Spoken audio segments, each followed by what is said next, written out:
Di Minangkabau, panggilan waang adalah panggilan antara anak lelaki dengan lelaki.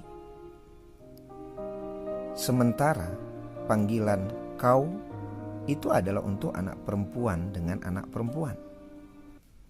Atau kalau perempuan bisa dengan memanggil nama panggilan temannya.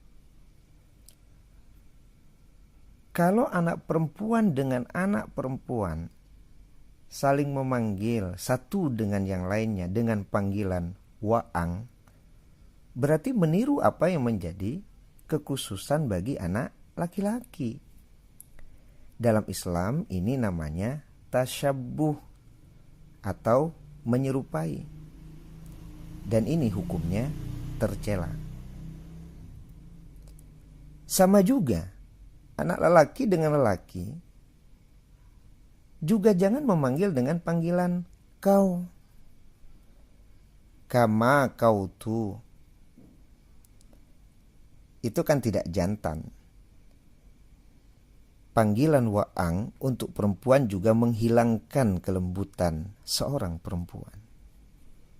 Dan yakinlah, para tetua adat pun tidak akan bisa menerima ini. Walaupun kebiasaan ini sudah terjadi di sebagian besar anak gadis Minangkabau.